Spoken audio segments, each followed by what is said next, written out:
எனக்கு தேங்காய் சட்னியும் பிடிக்கும், வேர்க்கடலை சட்னியும் பிடிக்கும். இது ரெண்டுத்தையும் ஒன்றா சேர்த்து சாப்பிட்டா எப்படி இருக்கும்?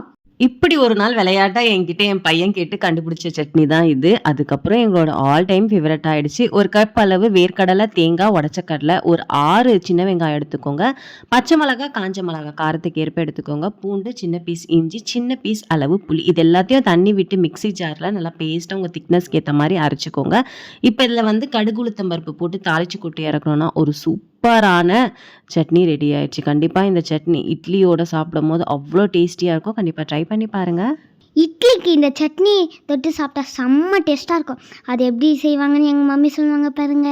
சொல்லிடலாமா? இந்த சட்னி செய்யறதுக்கு உங்களுக்கு தக்காளி தேவையே இல்லை. பாத்திரத்தில் எண்ணெய், கடுகு உளுத்தம் பருப்பு, ஒரு டேபிள் ஸ்பூன், ஒரு 3 பல்லு பூண்டு, காரத்துக்கு காஞ்ச மிளகா, ஒரு வெங்காயம் சேர்த்துக்கோங்க. ஒரு கைப்பிடி நிறைய பொட்டுக்கடலை, தேவையான நல்லா உப்பு சேர்த்து லைட்டாக இந்த மாதிரி வதக்கி விட்டு கேஸ் ஆஃப் பண்ணிவிட்டு மிக்ஸி ஜாரில் தண்ணி விட்டு நல்லா பேஸ்ட்டாக அரைச்சி தாளித்து கொட்டினீங்கன்னா ஒரு சூப்பரான சட்னி ரெடி ஆயிடுச்சு. செம்ம பட்ஜெட் ஃப்ரெண்ட்லியான சட்னி. கண்டிப்பாக ட்ரை பண்ணி பாருங்கள்.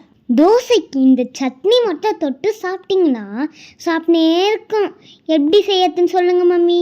ஓ சொல்லிடுறேனே. பாத்திரத்தில் எண்ணெய், ஒரு டேபிள் ஸ்பூன் கடுகு உளுத்தம் பருப்பு, காரத்துக்கு காஞ்ச மிளகா, 4 பல்லு பூண்டு, சின்ன பீஸ் புளி சேர்த்து எண்ணெயில் நல்லா வதக்கி எடுத்துக்கோங்க. கைப்பிடி நிறைய சின்ன வெங்காயம், ஒரு 15 சின்ன வெங்காயம் எடுத்துட்டு நல்லா வதக்கிக்கலாம். ஒரு பெரிய சைஸ் தக்காளி, ஒரு கைப்பிடி நிறைய புதினா தழை, தேவையான நல்லா உப்பு சேர்த்துட்டு லோ ஃப்ளேமில் வச்சுட்டு இதெல்லாம் நல்லா சுருண்டு வர அளவுக்கு நீங்கள் வதக்கி எடுத்துருங்க. இதெல்லாம் கம்ப்ளீட்டாக ஆறுனதுக்கு அப்புறமா மிக்ஸி ஜாரில் உங்கள் திக்னஸ்க்கு ஏற்ற மாதிரி தண்ணி விட்டு அரைச்சி கடுகு உளுத்தம் பருப்பு, கருவேப்பிலை போட்டு தாளிச்சு கொட்டி இறக்குனீங்கன்னா ஒரு சூப்பரான சட்னி ரெடி ஆயிடுச்சு. மொறு மொறுன்னு தோசை சுட்டு இதில் தொட்டு சாப்பிட்டிங்கன்னா வச்சுக்கோங்களேன், அவ்வளோ டேஸ்டியாக இருக்கும்.